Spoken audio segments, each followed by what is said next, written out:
Students, हमने solid set के first part में crystalline solids and amorphous solid और क्रिस्टलाइन सॉलिड के टाइप स्टडी किए थे। अब हम सेकंड पार्ट में स्पेस लैटिस और यूनिट सेल को स्टडी करते हैं। स्पेस लैटिस क्या होती है? जैसा कि हमने पढ़ा था कि क्रिस्टलाइन सॉलिड्स में पार्टिकल्स की 3 डायमेंशनल रेगुलर अरेंजमेंट होती है।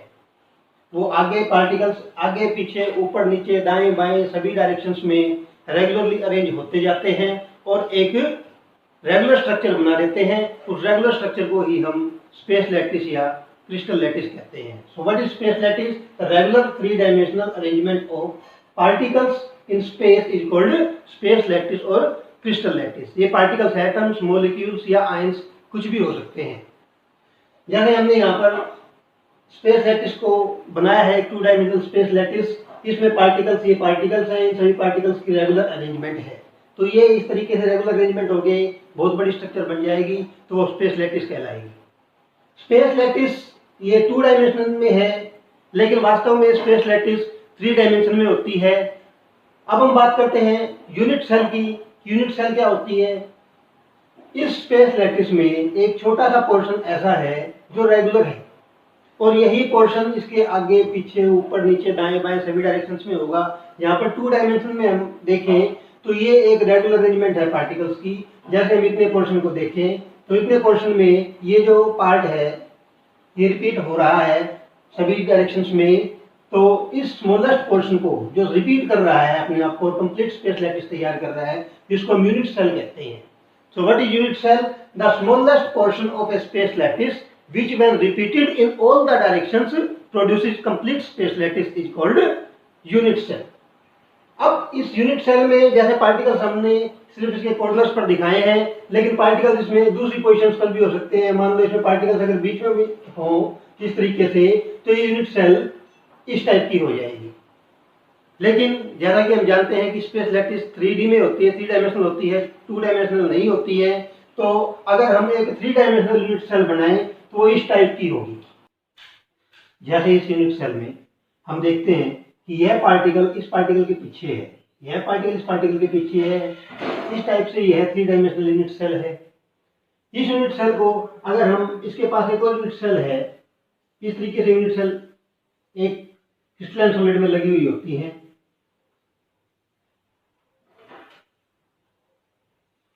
इसी तरीके से इसके ऊपर नीचे पीछे आगे यूनिट सेल लगती चलती जाती हैं और पूरी क्रिस्टल लैटिस तैयार हो जाती है।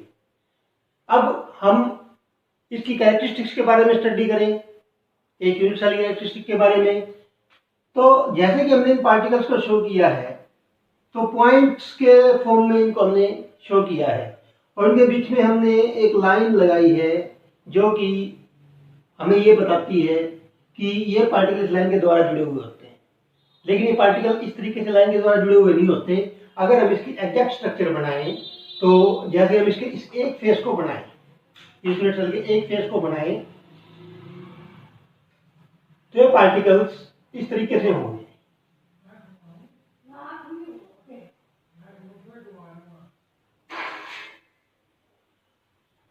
तो पार्टिकल्स तो बड़े बड़े होते हैं, क्योंकि हमें पता है कि सॉलिड में पार्टिकल्स बहुत क्लोज होते हैं, उनके बीच में स्पेस बहुत कम होता है। तो ये पार्टिकल्स एक दूसरे के डायरेक्ट कांटेक्ट में हैं।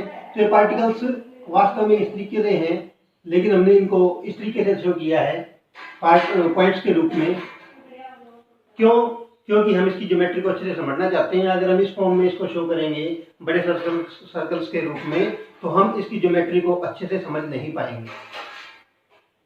अब हम बात करते हैं यूनिट सेल के पैरामीटर्स की। यूनिट सेल के पैरामीटर्स कौन कौन से होते हैं। तो हम अगर इन लाइंस की फॉर्म में इनको स्टडी करें, तो हर एक पॉइंट कहलाएगा लैटिस पॉइंट। Lattice point. अगर हम एक यूनिट सेल को स्टडी करें, तो इस यूनिट सेल में हम देखते हैं कि इसमें 3 एज लेंथ्स, इन 3 डायमेंशन से 3 लेंथ्स हैं जो एक कॉर्नर से निकलती हैं। Length A, length B and length C. जैसे कि हमारे कमरे के कोने से 3 लाइनें निकलती हैं, ए, बी और सी। अगर हम इसको अपने कमरे के रूप में देखें तो ये हमारे कमरे जैसा ही है या एक बॉक्स के जैसा ही है। तो इसकी 3 लेंथ्स है, ए, बी एंड सी। तो 3 पैरामीटर्स तो हो गए इसकी 3 lengths. Its dimensions along the 3 axes A, B and C.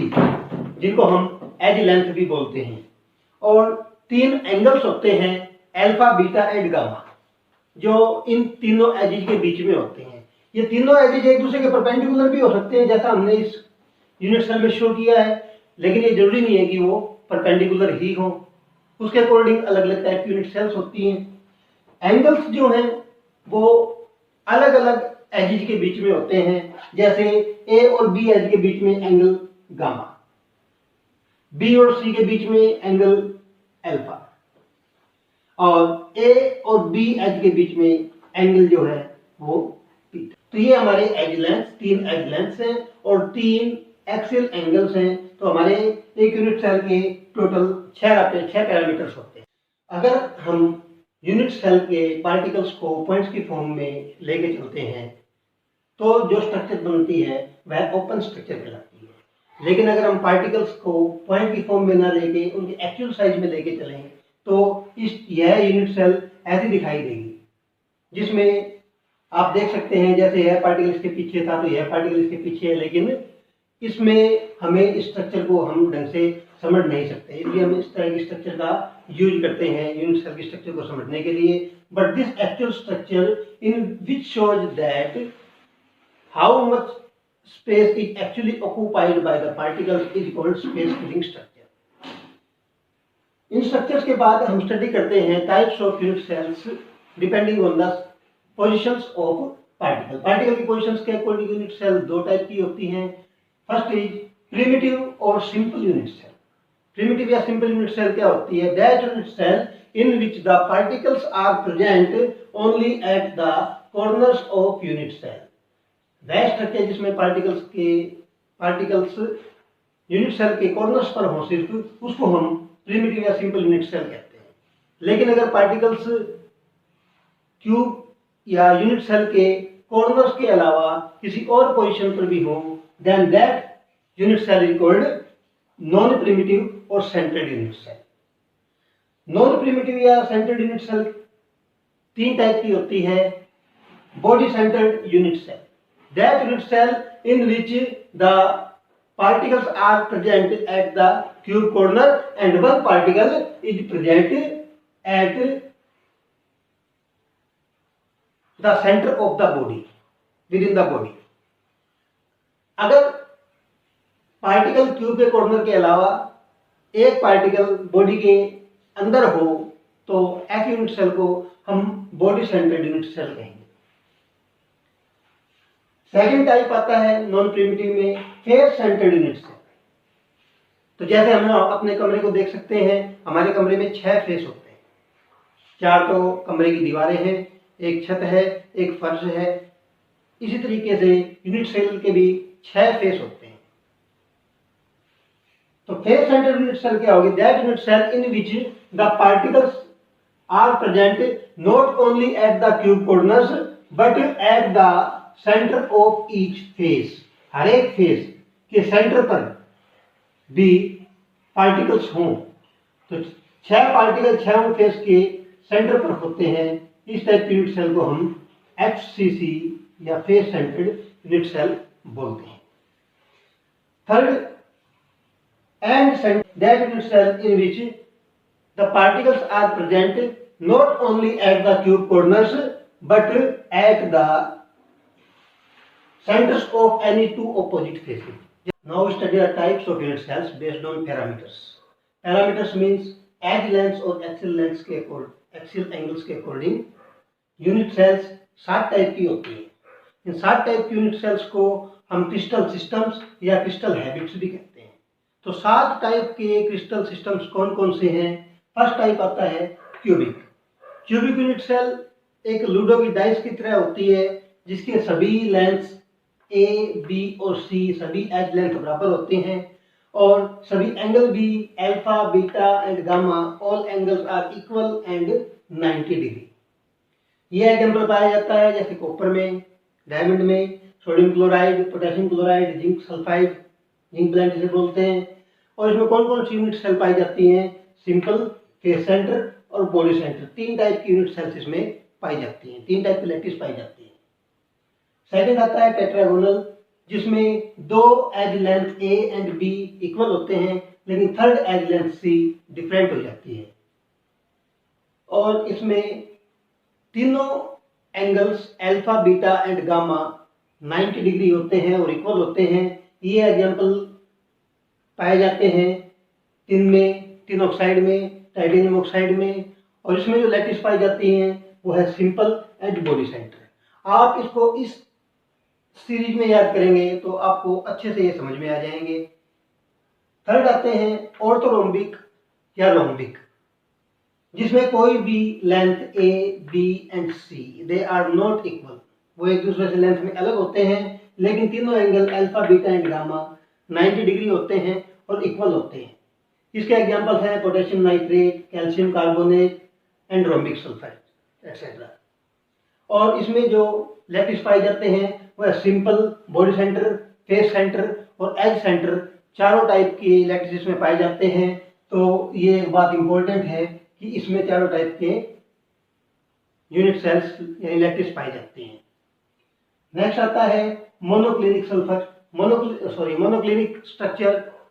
Monoclinic में सभी एज लेंथ्स, तो इसमें दो एंगल्स इक्वल होते हैं alpha and gamma and they are equal to 90 degree, but beta is different and not equal to 90 degree.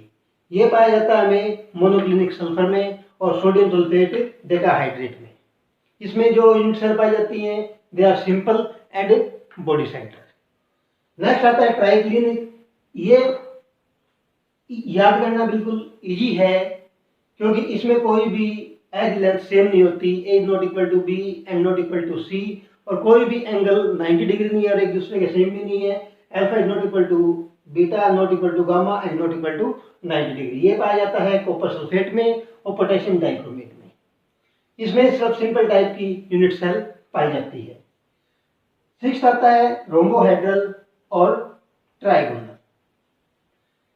इसमें तीनों as lengths equal होती हैं, A is equal to B and equal to C, लेकिन इसमें angle 90 degree नहीं होता, लेकिन तीनों एंगल एक दूसरे के इक्वल होते हैं, यानी alpha is equal to beta is equal to gamma but not equal to 90 degree. ये पाया जाता है हमें नाइट्रोजन फैमिली के मेंबर्स में, जैसे आर्सेनिक, एंटीमनी, बिस्मथ और मर्क्यूरिक सल्फाइड, ICl इनमें पाए जाते हैं और इनमें सिंपल यूनिट सेल ही पाई जाती है। और लास्ट आता है हेक्सागोनल। हेक्सागोनल में ए और बी दो एज लेंथ सेम होती हैं, लेकिन थर्ड एज लेंथ जो सी है that is not equal to A and B. और एंगल्स की बात करें तो a alpha is equal to beta equal to 90 degree, but third angle gamma is equal to 120 degree. ये पाया जाता है मैग्नीशियम में, जिंक में, कैडमियम में और मर्क्यूरिक सल्फाइड में और ICl में। मर्क्यूरिक सल्फाइड और ICl दोनों स्ट्रक्चर्स में पाए जाते हैं, रोम्बोहेड्रल में भी और हेक्सागोनल में भी। और इस हेक्सागोनल टाइप में सिर्फ सिंपल यूनिट सेल्स पाई जाती हैं। कुल मिलाकर अगर हम देखें तो 14 टाइप की यूनिट सेल्स इन 7 टाइप के क्रिस्टल सिस्टम्स में पाई जाती हैं। ये 14 टाइप की जो लैटिस है, these 14 lattices corresponding to 7 types of crystal systems are called Bravais lattices. There are 14 Bravais. अब हम बात करते हैं number of atoms per unit cell. एक यूनिट सेल में कितने एटम्स हो सकते हैं वो हम हर एक एटम के यूनिट सेल में कितना कंट्रीब्यूशन है उससे हम कैलकुलेट कर सकते हैं। सबसे पहले हम बात करते हैं contribution of each atom present at cube corner. जैसे यह एटम क्यूब के कॉर्नर पर प्रेजेंट है, तो यह एटम पूरी तरह से इस यूनिट सेल में नहीं है, यह इसके अलावा पास की 7 और यूनिट सेल में फैला हुआ है, यानी टोटल यह 8 यूनिट सेल्स में प्रेजेंट है। तो एक यूनिट सेल में इसका कंट्रीब्यूशन यानी योगदान कितना हुआ 1/8। इसी तरीके से अगर बॉडी सेंटर पर कोई एटम है उसके कंट्रीब्यूशन की बात करें तो वह पूरी तरह से वह एटम उस यूनिट सेल में है तो उसका कंट्रीब्यूशन 1 होगा, क्योंकि वह और किसी यूनिट सेल में फैला हुआ नहीं है।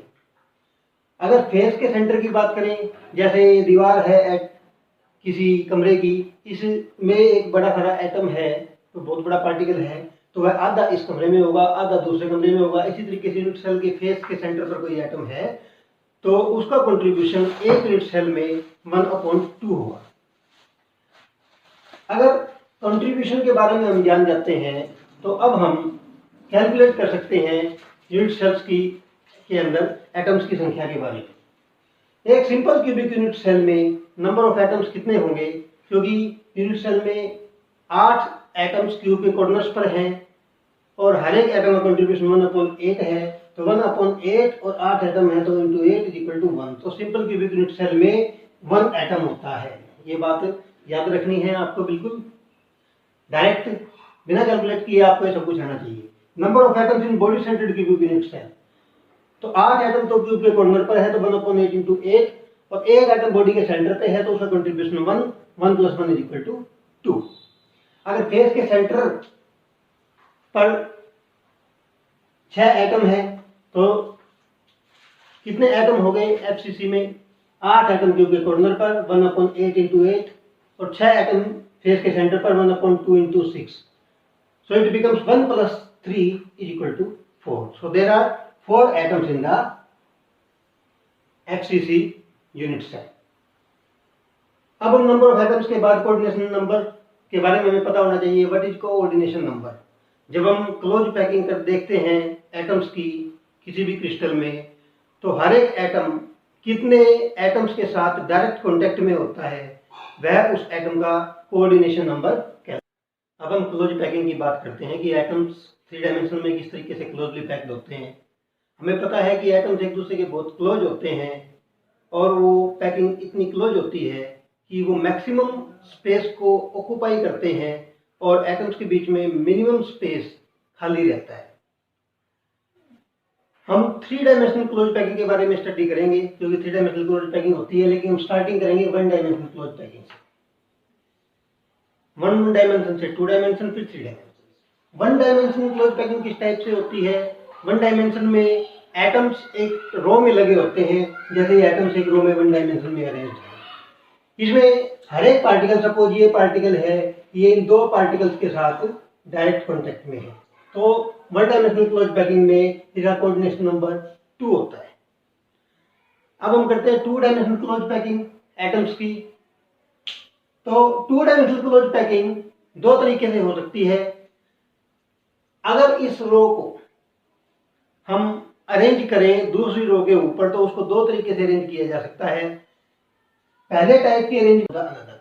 अगर एक रो को हम ए टाइप कहते हैं तो दूसरी रो को हम इसके ऊपर इस तरीके से रखते हैं कि सेकंड रो के एटम्स बिल्कुल फर्स्ट रो के एटम्स के ऊपर हो।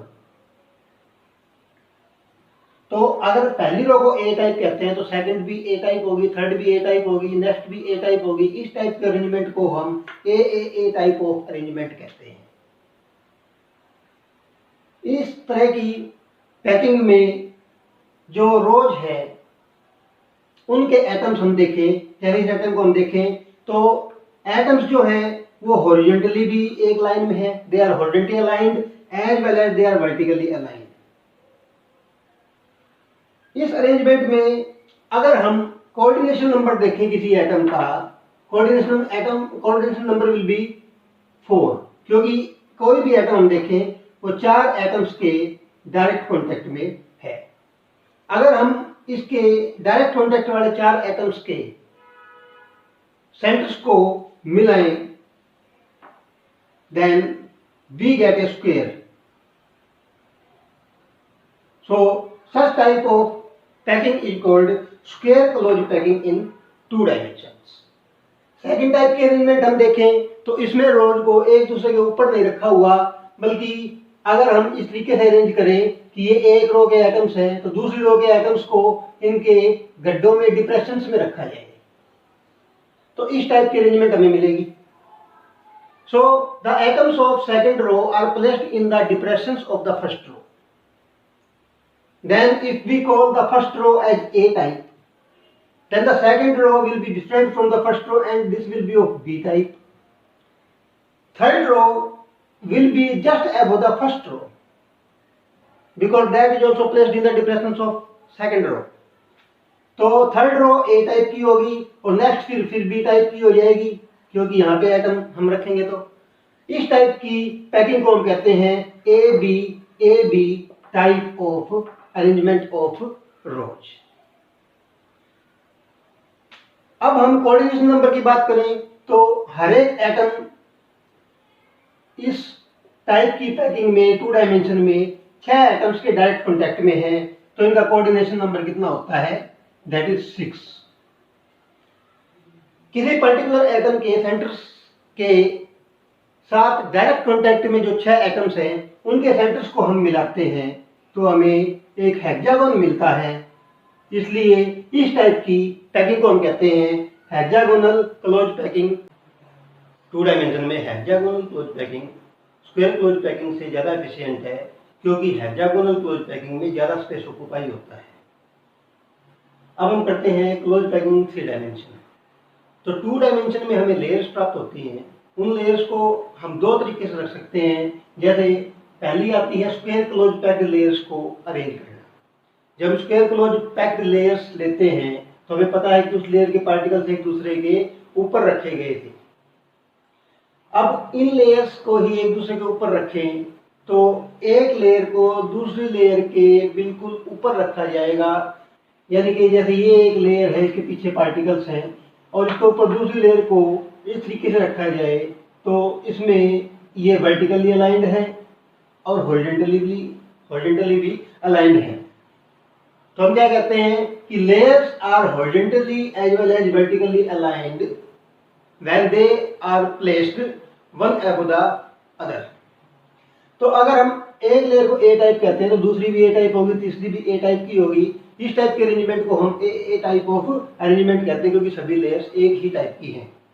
अब इन लेयर्स के 4 पार्टिकल्स को मिलाने पर एक फेस बनता है और ऊपर या पीछे वाली लेयर के 4 पार्टिकल्स को मिलाने पर भी एक फेस बनता है। इनको आपस में मिलाने पर हमें एक क्यूबिकल स्ट्रक्चर प्राप्त होती है, जो सिंपल क्यूबिक होती है, जो 8 पार्टिकल से उसके कॉर्नर पर हैं। तो इस टाइप के अरेंजमेंट में हमें सिंपल क्यूबिक लैटिस प्राप्त होती है। अब हम बात करते हैं इसके कोऑर्डिनेशन नंबर की। तो इसमें हर एक पार्टिकल 6 पार्टिकल्स के कॉन्टेक्ट में है, इसलिए इसका कोऑर्डिनेशन नंबर 6 है। अब हम करते हैं हेक्सागोनल क्लोज पैकिंग से 3 डायमेंशनल स्ट्रक्चर बनाना।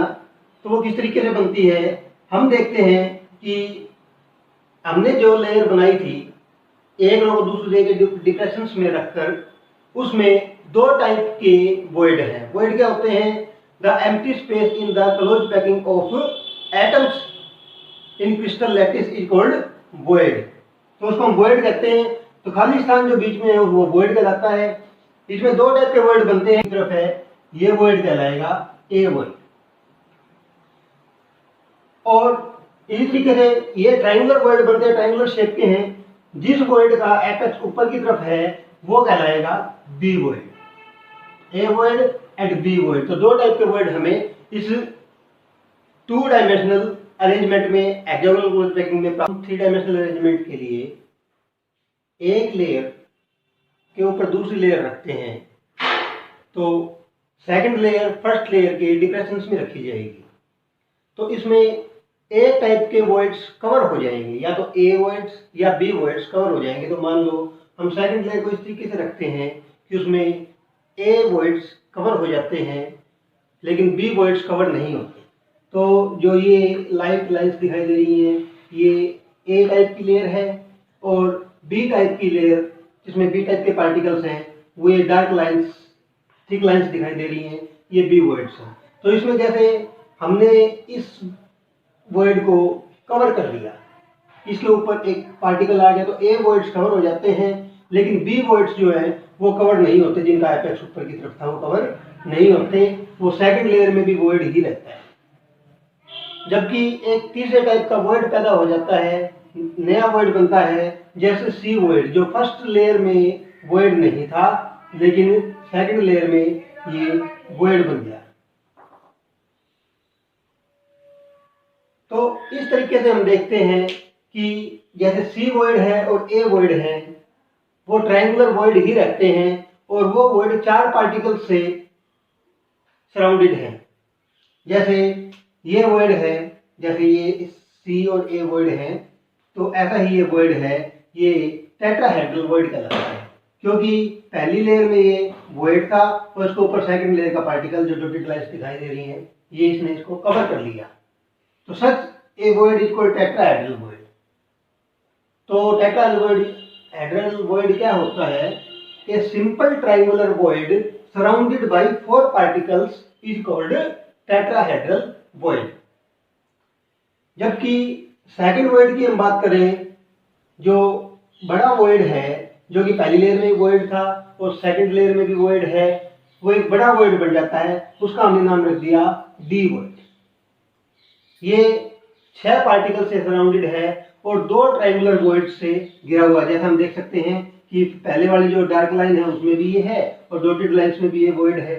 तो ऐसे डबल ट्रायंगुलर वॉइड को हम ऑक्टाहेड्रल वॉइड कहते हैं। Octahedral void. तो ऑक्टाहेड्रल वॉइड क्या हो जाता है? A double triangular void surrounded bye 6 particles is called octahedral void. तो हमारी इस तरीके से हम ये 2 लेयर्स रखते हैं। अब हम थर्ड लेयर को भी